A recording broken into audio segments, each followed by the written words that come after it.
Obviamente, cuando estalla la guerra hispanoamericana, pues había mucha simpatía en Puerto Rico y en Cuba por el modelo norteamericano que nos ofrecía dos cosas que difícilmente en la historia van unidas, y es el derecho liberal, la libertad, la democracia, la república, los derechos individuales, bien entendidos, y también nos ofrecía la prosperidad. Estados Unidos era próspero, moderno, tenía la innovación, estaba potenciada por el modelo y nos atraía, evidentemente, también el sistema republicano, porque la mayoría de las guerras que se hicieron contra la monarquía, contra la Iglesia Católica, que era el trono, el altar, perdón, el trono sería el monarca y el altar pues sería la Iglesia Católica. La mayoría de esas guerras fueron llevadas a cabo por liberales que tenían una inclinación a la masonería como forma de fraternal, de, de aceptar y promover valores pues del liberalismo clásico, del francés, el liberalismo francés y el secularismo también de la sociedad. Nada de religión, nada de obispos interfiriendo en la libertad de los ciudadanos. Por eso que nos atrajo mucho. Y en el 98, pues, a diferencia, en Cuba se aclamaron un poco, se aclamó, se le dio la bienvenida a las tropas norteamericanas, pero siempre con ese recelo de, bueno, vienes, eres invitado, gracias por ayudarme, adiós, adiós. En Puerto Rico no fue así, pero también hay que entender que Puerto Rico, incluso hoy, tiene 3 millones de personas, muy poca población. Puerto Rico siempre fue conocida, al menos oralmente a mí se me transmitió esa idea, fue conocida como la isla del hambre. Muchos puertorriqueños se iban, boricuas, se iban a Cuba. Y yo estoy pensando en Puerto Rico porque es el caso que tenemos de un estado. Bueno, a mí me gusta ser honesto. Para mí, Puerto Rico, analizando su estructura y relación con Estados Unidos, es una colonia moderna, donde hay autonomía, hay autogobierno, ellos deciden muchas cosas. Desde 1952 tienen su propia constitución, pero es una constitución más bien que le da derechos en lo doméstico, en lo interno. Pero, por ejemplo, la aduana, eh, la flota mercante prohibida para ellos, la emigración, nada que sea en su relación con el mundo es derecho soberano del pueblo de Puerto Rico. El pueblo de Puerto Rico no es soberano, es una colonia de los Estados Unidos y recibe beneficios. Está el PAN, que es el sistema de food stamp. A diferencia de Estados Unidos, en cada estado los pobres pueden recibir estampillas de alimento de manera vinculada a la necesidad. Si hay más pobres, pues habrá más presupuesto. Esto está coordinado con pues el Departamento de la Agricultura. Es una potencia agrícola Estados Unidos y le viene muy bien este tipo de subsidio, y de paso se resuelve el problema social, ¿no? Ustedes saben que el socialismo, yo lo llamo así, el socialismo de derechas de Estados Unidos fue una oportuna reforma para sobrevivir, para vencer al oponente, que era la Unión Soviética, que ofrecía un modelo ya totalmente socialista, y Estados Unidos tenía que destruirlo porque era su oponente ideológico sobre todo. Y ya ustedes saben que en los años 30, pues vinieron todas estas reformas de la seguridad social, que algunos, los más conservadores, veían como vetas de comunismo, pero no, eran socialismo de derecha que le permite al capitalismo superar las crisis psíquicas. Entonces, se lo permite porque los pobres reciben ayuda. Bueno, en Puerto Rico se reciben FUESTAN, pero distinto a los estados de Estados Unidos. En Puerto Rico hay un presupuesto anual que tiene que administrarse de acuerdo a los pobres que haya, que siempre hay muchos y por eso emigran a los Estados Unidos. Puerto Rico tiene un problema, y es que en el momento, bueno, ellos tuvieron en 1917, en plena guerra mundial, tuvieron la ley Jones, y la ley Jones dice que los barcos que mueven mercancía en los puertos norteamericanos, incluido la de Puerto Rico, que es colonia, repito, pues tienen que ser construidos en Estados Unidos. Eso va subiendo los costos. Tienen que estar tripulados mayormente por norteamericanos. Puede haber un filipino, un puertorriqueño, pero casi siempre, bueno, puertorriqueño sí, porque es ciudadano, pero tienen que estar los ciudadanos americanos, y no puede haber ciudadanos de otros países construidos en los astilleros de los Estados Unidos. Y los jefes del barco también tienen que ser norteamericanos. Así que eso le sube mucho el precio al comercio y hace que los productos de Puerto Rico sean caros, pero no se nota cuando hay ayuda generosa como la hubo durante muchos años. Hay yo creo que la tenía apuntada por aquí, la ley del Congreso 936. Esa ley de rentas internas hasta el 2006 le permitió a las empresas que invertían en Puerto Rico no pagar impuestos. Y entonces, obviamente, era una política federal. Mucho dinero fue en forma de inversiones a la industria de Puerto Rico. Por eso llegó a ser la quinta potencia en pues, farmacéutica. Luego de eso, luego que en el 2006 se acabó el subsidio, pues las empresas se fueron de Puerto Rico. Se fueron de Puerto Rico y el nivel de vida descendió, obviamente. En Puerto Rico ahora hay un 42% de pobreza. Claro, una pobreza relativa, no es pobreza del tercer mundo, es una pobreza relativa porque la gente tiene alimento y cosas básicas, pero es el 42% de la población. Debe 70,000 millones de dólares, 70,000 es mucho dinero en deuda. Dependen el 95% de energía, dependen de los Estados Unidos, no tienen energía. Y un cuerpo sin energía, bueno, yo pienso que hay dos fuentes importantes de energía. La de los combustibles fósiles o renovables. Combustibles son siempre los fósiles y no son renovables, se gastan. Los renovables serían el viento y es lo moderno ahora. Pero el 95%, Puerto Rico depende de una energía que le llega de afuera. O sea, el país no funciona sin el petróleo norteamericano. Pero tiene otro problema y es que la comida también viene de afuera. Es solamente, Puerto Rico solo produce el 15% de lo que se come.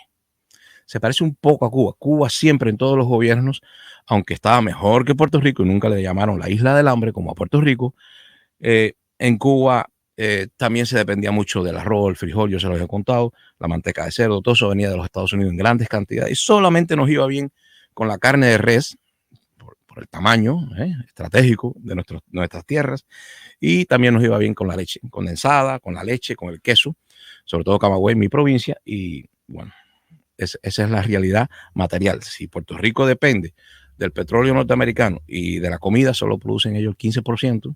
Tienen muchas montañas, no tienen llanuras que sirvan para el intensivo, ¿no? Cultivo. Y Puerto Rico depende de Estados Unidos y no creo que ellos quieran ya dejar vacía su nevera. Ese es el caso modelo que nos sirve para empezar a analizar la situación de Cuba. Porque Cuba, para empezar, otra cosa que se me había olvidado, los puertorriqueños no pagan impuestos federales, tienen impuestos locales sobre la renta, sobre los negocios, eso es para mantener los sistemas también de ayuda y de mantenimiento del gobierno interno, pero Puerto Rico no paga impuestos federales, aunque siempre se ha dicho en la isla, nosotros pagamos un impuesto en sangre, porque los puertorriqueños han estado involucrados en todas las guerras norteamericanas. Y de hecho, cuando la guerra de Vietnam, pues usted sabe que había un sistema de draft, y el draft es no que todo el mundo está obligado a ir, sino que por sorteo, por fechas, es como una lotería, al que le caiga tiene que ir. Y hubo casos de puertorriqueños que no querían ir, tuvieron que ir porque les tocó el sorteo ir a las guerras del imperio.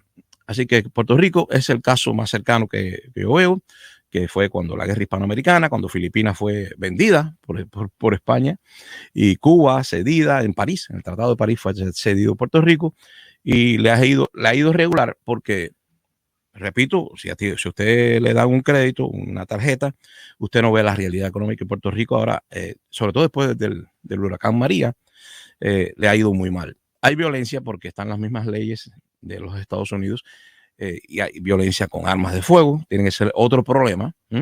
Y también tienen el otro problema, bastante violencia, incluso superior a Puerto Rico, estadísticamente hablando, ¿no? Proporcionalmente hablando, mejor dicho. El otro problema que tienen es que no tienen senadores. Ellos quisieran cambiar eso, por supuesto. Porque si Puerto Rico se convierte, por eso que ellos están entre las dos aguas, o soberanía completa, no les gusta la situación actual, o soberanía completa, dicen los más nacionalistas, o ser un estado más igual que el resto. Pero los norteamericanos, sobre todo los republicanos, tienen miedo que Puerto Rico entre a la Unión y sea un bloque de ayuda al Partido Demócrata, porque esa es la visión que tienen del puertorriqueño que coge estampilla de alimentos, que coge ayuda de la seguridad social. Entonces vendrían aquí, sí, pagarían impuestos federales, pero también tendrían los puertorriqueños, no vendrían, porque ellos pueden venir, sobre todo en 1940 ya la ciudadanía se nace norteamericano. El 17 se daba a mucha gente, a la mayoría, pero ya en el 40 todo el que nazca en Puerto Rico es norteamericano. Pero no tienen congresistas, no tienen representantes, no pueden votar por el presidente de Estados Unidos. No pueden, y si no tienen congresistas ni tienen representantes, pues están sometidos políticamente, así que no pueden decidir cambiar nada, porque no tienen los dos senadores que cada estado Ustedes saben que cada estado norteamericano tiene 2 senadores, pues Puerto Rico no tiene ni uno, no tiene ningún senador, ningún congresista. Tienen que pasivamente esperar que venga lo que venga de Estados Unidos. Y de ahí viene la situación de dependencia en la aduana, en política exterior, no tienen diplomacia, prácticamente. Es la misma diplomacia de Estados Unidos. Y si Estados Unidos empobrece, allí posiblemente se dé un proceso de independencia, y ya hubo violencia en el pasado. Ya hubo violencia. Yo creo que el tema de, ahora pasándolo a Cuba, lo peligroso en primer lugar es que en Cuba sí hay un sentimiento nacionalista que tiene bases en el marxismo. Hay comunistas todavía en Cuba, aunque no lo crean. Hay comunistas y hay personas que creen que el capital imperialista no puede destruir la soberanía de Cuba. Y yo tengo también preocupación, aunque a veces es exagerado, lo de la identidad cultural. Porque, bueno, Puerto Rico sigue siendo hispano, su cultura es hispana, y no le han destruido su lengua. Hubo intentos. También los hubo en Cuba al principio. Pero cuando yo digo que es exagerado que se ha hablado de un daño antropológico en la sociedad cubana debido al comunismo, la dictadura o la pobreza, y yo no creo que el daño antropológico, en primer lugar, me parece que está cargada, tiene un matiz ideológico este concepto de daño antropológico, y viene de Cuba, obviamente viene del enfrentamiento al régimen. Sale la palabra, un académico o alguien pseudocientífico, no quiero definirlo ahora, dijo, hay un daño antropológico en la nación cubana. Bueno, ese daño antropológico para mí está cargado con significado ideológico. Hay propaganda en esto, porque pudiera decir cambio antropológico, y dice daño. Si dice daño, pues usualmente cuando hay un daño, uno dice, ¿y quién hizo este daño? ¿Quién hizo este daño? Entonces parece entrar en la disputa ideológica. La culpa la tiene el comunismo. Bueno, o Fidel Castro o Díaz-Canel. Ya si hay daño, uno busca un culpable. Entonces yo no creo que haya ocurrido un daño, porque los cubanos, todo lo contrario, han conservado no solamente su identidad, sino se han encerrado bastante, y se sabe ya, sobre todo nuestra vida de residencia en los Estados Unidos, que usualmente no nos acercamos demasiado a otras comunidades. Es un problema, estamos aislados de la América Latina, quiero decir. Es hispana para mí, pero digo latina para que se entienda. Es un término francés del siglo XVIII. La hispanidad es lo nuestro, pero los cubanoamericanos, los que están en Miami, no les gusta ser asociados con esos mexicanos, demócratas. No, nosotros incluso queremos ser republicanos. Yo lo entiendo, porque de Cuba no salieron los pobres como de la América hispana. Los pobres se emigran. La gente que tiene dinero, industria, banca o propiedades feudales. Hay una oligarquía que tiene muchas tierras, todavía las conserva increíblemente a pesar de las reformas que han ocurrido, rurales.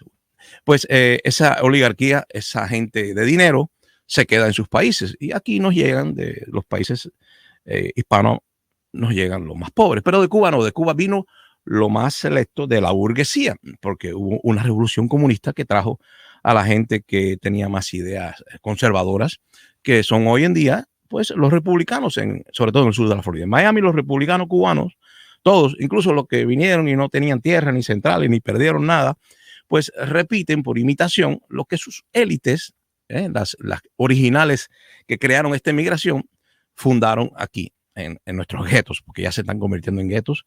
Y repito, este problema de la identidad, pues más bien sería en lo contrario, porque los cubanos cada vez quieren aprender menos el inglés. Yo recuerdo en los 80 que nosotros en Miami podíamos escuchar en toda la frecuencia modulada, en FM, música norteamericana. Hoy en día todo es hispano, porque nuestro gusto cada vez es más de gueto. No queremos aprender inglés. Así que si hay daño antropológico, no lo creo. Lo que hay es un cambio quizás antropológico, y en todo caso sería distinto a lo que se insinúa que es por el comunismo, porque si no estuviéramos hablando ruso, o estuviéramos pensando siempre en interpretar el mundo social a través del prisma marxista. Y que yo sepa, los cubanos no se caracterizan por ser marxistas. Incluso algunos revolucionarios que han venido a este canal han confesado que no son marxistas, que son revolucionarios por dinero. Todos los cubanos quieren inclinarse a eso. Si hubiera algún daño antropológico, o cambio, mejor dicho, porque daño tiene el carga ideológica, es el daño. Si hubiera ocurrido algún cambio profundo, pues se hubiera perdido la lengua, la costumbre, y seguimos siendo igualmente cubanos, incluso con nuestros defectos. Seguimos siendo groseramente cubanos, vamos a decir así. O sea, nuestros defectos no han sufrido ese daño antropológico. Y los defectos también forman parte de la identidad. La gente cuando habla de identidad cree que, nuestra herencia y tradición. Sí, nuestra herencia, pero los bárbaros también tienen una herencia, unas tradiciones salvajes. Nadie está orgulloso de eso.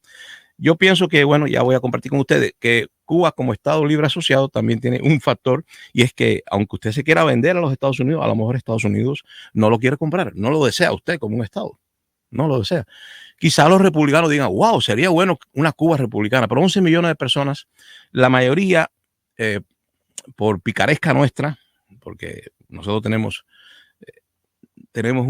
no una doble moral, tenemos una doble alma, y eso nos viene de la época del barroco español, del siglo XVI, XVII. Ustedes saben que, permíteme desviarme un momentico hacia la literatura, hay dos sujetos que son muy importantes, incluso en las raíces de la izquierda cubana, que viene más bien del anarquismo español y no del marxismo oriental. En nuestra literatura, o sea, la que heredamos cuando éramos parte de la España política, de todo aquel mundo político, que no éramos tan colonia como se dice, no éramos británicos, éramos parte de esa España política grande. En nuestra literatura, repito, del siglo XVI, XVII, pues hay dos sujetos muy importantes que son tratados de forma diferente. Uno es el pícaro, malvado, pobre, degenerado, que no tiene moral, Lazarillo de Tormes, y el otro es el personaje pobre, noble de Cervantes en Don Quijote de la Mancha. Don Quijote de la Mancha, ustedes saben que Sancho Panza tenía pues toda la virtud de un pobre honrado.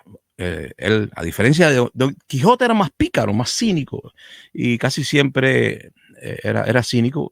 Hay gente que dice que estaba loco. No, yo creo que Don Quijote tenía momentos de locura y se entretenía, pero la que yo sepa, la locura más grande que tuvo Don Quijote fue el evento del león, que se enfrentó a un león, la locura. Pero en otros momentos, pues no cumplía con los estándares, ¿no?, de un caballero andante.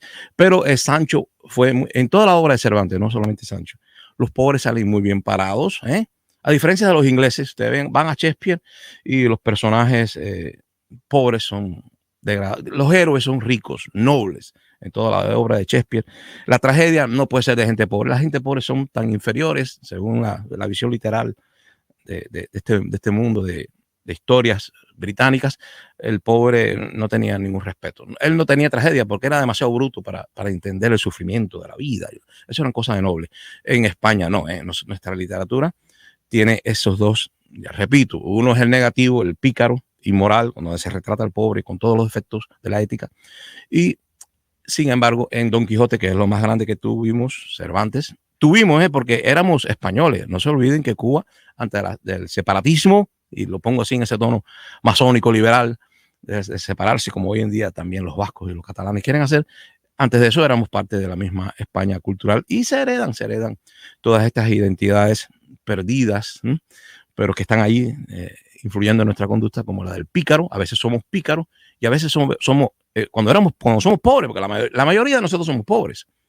Los ricos están ahí como un modelo, los triunfantes, pero si hay algún tipo, repito, de cambio antropológico, no fue hacia el comunismo. No hablamos ruso, repito, ni nos atrae la Unión Soviética. Nunca nos gustaron los muñequitos, como decían en Cuba, a los animados soviéticos. Nunca nos gustaban, más bien los dibujos animados norteamericanos, con su vulgaridad y su jacks y su violencia fantástica. No nos gustaba la cultura, así que no hubo un cambio de ese tipo. En todo caso, se podría decir que la teoría conspirativa de que Fidel Castro era un agente de la CIA tratando de inclinar Cuba culturalmente hacia los Estados Unidos sería una teoría conspirativa, por supuesto. No estoy diciendo que Fidel Castro, no estoy asegurando que fuese un agente de la CIA. ¿Por acaso no era el hombre más libre de Cuba para administrar nuestra vida cultural? ¿Y acaso no nos permitía ver todos los sábados películas norteamericanas sin traducir?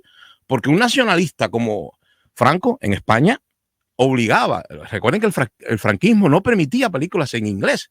En el franquismo español, en la dictadura de Franco, las películas tenían que ser traducidas al español, o peor, al castellano, un español muy particular, ¿no? Y usted en la época de Franco no ve ninguna película con subtítulos. Eso se considera que es un ataque al nacionalismo. Así que Fidel Castro, en todo caso, sería el que hizo un cambio antropológico en Cuba, inclinándonos a Estados Unidos. ¿Dónde queremos vivir todos los cubanos hoy? ¿En Moscú o en los Estados Unidos? Y bueno, ahí está el dilema. ¿Hemos perdido algo de nuestra identidad hispana? No lo sé, pero eso solo se sabe cuando en un caso hipotético, estén los norteamericanos en la isla, entonces le vamos a ver de cerca los defectos. Vamos a sentir el olor de ellos, de su sudor, como le decían cuando entraron a Cuba en el 98. Le decían los hediondos, porque había mucho calor en Santiago de Cuba. Y realizaron varias estafas, nos pusieron monedas falsas circular. La gente le daba el oro y las prendas a la familia, a la abuela, y los norteamericanos le daban dólares que no servían porque eran de la guerra civil. Cosas.